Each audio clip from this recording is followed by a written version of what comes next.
Let's see, a lot to talk about in the sports world today, and not just soccer that is taking over our airwaves, but with basketball, the Timberwolves. We are hours away from the beginning of the NBA draft at the Barclays Center in New York.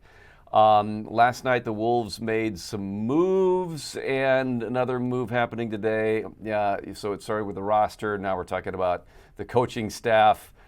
A lot to discuss here before the draft even begins. So let's bring in Chris Hine, the beat writer for the Minnesota Star Tribune for the Minnesota Timberwolves. A lot to talk about. Let's start with this news. I just read your article that you posted a little after 11 o'clock this morning about assistant coach Micah Nuri going to become the head coach in Portland.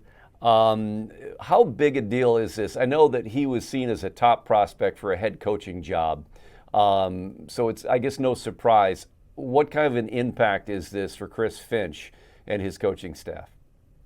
Yeah, it's something that, was I think Mike Nori was a lead target for the last three cycles here to be somebody's head coach, and he finally lands a job in Portland.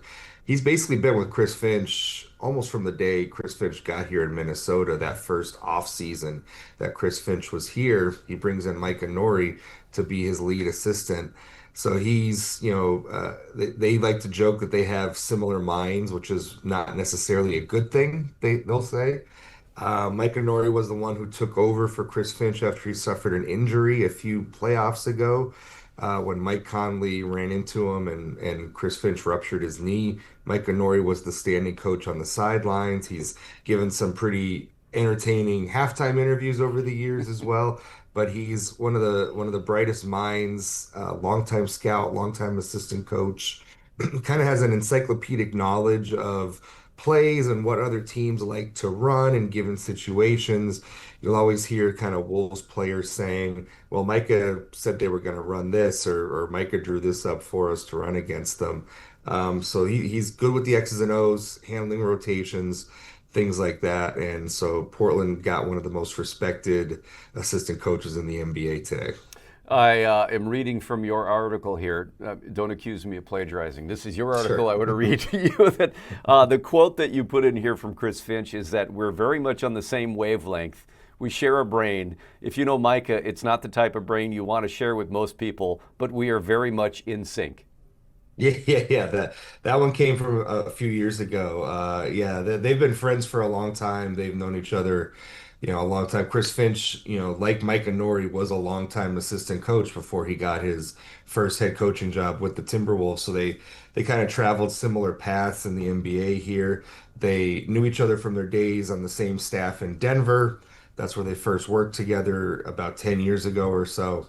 And so when Chris Finch got here, that was one of the first people that he called to come and take that job. And now Micah gets his shot. And Yeah. and when something like this happens, the organization, Finch, the coaching staff, the team, everybody's very happy for Micah. They don't, they're sad that they're going to be losing him for sure. But when an assistant coach gets a chance to become a head coach, it's a dream come true. And so everybody in that building is happy for Micah Nori. Yeah, I'm sure they felt he was deserving and it was inevitable at that point, but now it's time to fill a bench spot for the Wolves. Let's talk about the roster spots here that are changing. And the big news was, well, a couple of things ahead of the draft here. The Wolves trading Julius Randle to the Brooklyn Nets, a three-team deal, but that frees up some very well-needed money. Yes, they now are below the luxury tax. They're below the first apron of this complicated NBA luxury tax system that they have.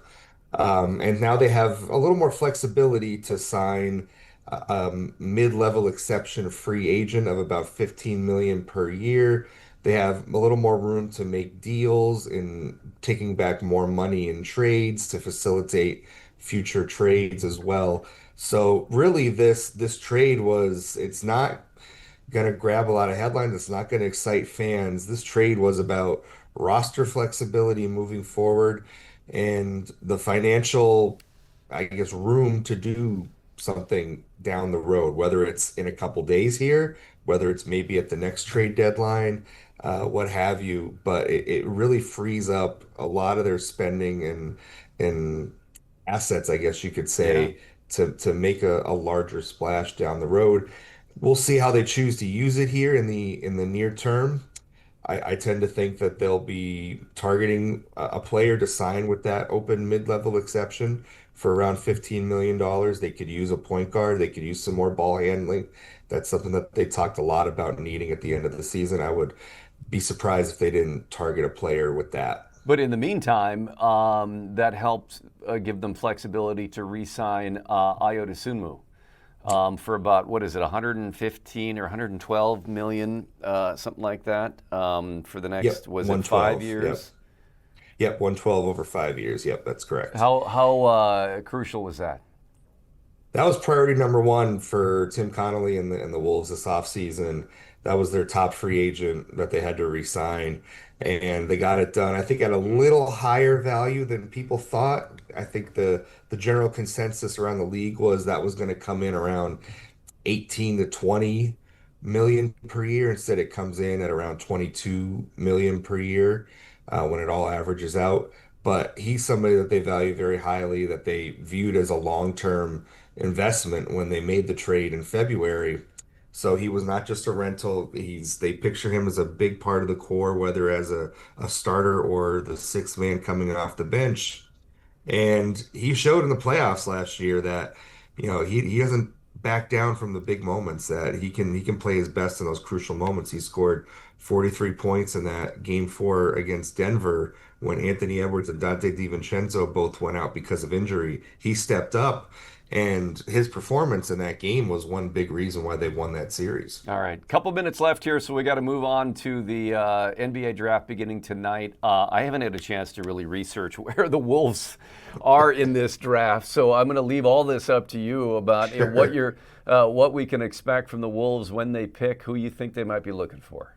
So what's funny is, as of yesterday afternoon, they were set to pick 28th in the first round, and only the first round is taking place tonight. The second round is Wednesday. But after the trade last night, they moved back 5 spots out of the first round. Hmm. So if you watch the NBA draft tonight, the Timberwolves don't have a pick.